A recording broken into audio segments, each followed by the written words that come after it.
Standard 10th ની અંદર standard maths લેવું કે બેઝિક મેથ્સ લેવું, આ બધા છોકરાઓને ડાઉટ્સ હોય છે. પણ હવે નિયમ બદલાઈ ગયો છે, તમને કદાચ ખ્યાલ હોય તો.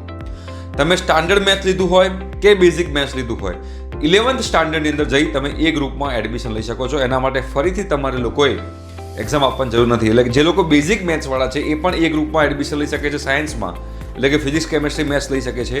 અને જે લોકોએ સ્ટાન્ડર્ડ મેથ્સ લીધું છે એ લોકો પણ જે છે ફિઝિક્સ કેમેસ્ટ્રી મેથ્સમાં જઈ શકે છે. તો કયું ગ્રુપ લેવું જોઈએ, કયું મેથ્સ લેવું જોઈએ, સ્ટાન્ડર્ડ મેથ્સ કે બેઝિક મેથ્સ? જો તમારે બેટા નક્કી જ છે કે તમારે એ ગ્રુપ લેવાનું છે, તમારે એન્જિનિયરિંગ સાઇડમાં જવાનું છે, તો મારા મુજબ તમારા લોકો સ્ટાન્ડર્ડ મેથ્સ લેવું જોઈએ. બિકોઝ સ્ટાન્ડર્ડ મેથ્સ લેવાથી તમને લોકોને આગળ 11th 12thમાં જે મેથ્સ આવશે એ તમારા એન્જિનિયરિંગમાં જે મેથ્સ આવશે એ બધા કન્સેપ્ટ તમારા બેટા ક્લિયર થશે અને તમને આગળ તમારો રસ્તો સ્મૂથ જશે.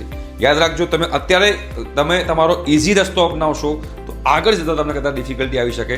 તો જે લોકોને નક્કી જ છે કે એ લોકો એન્જિનિયરિંગમાં જવું છે એ લોકોએ સ્ટાન્ડર્ડ મેથ્સ લેવું જોઈએ, બેઝિક મેથ્સ ટાળવું જોઈએ.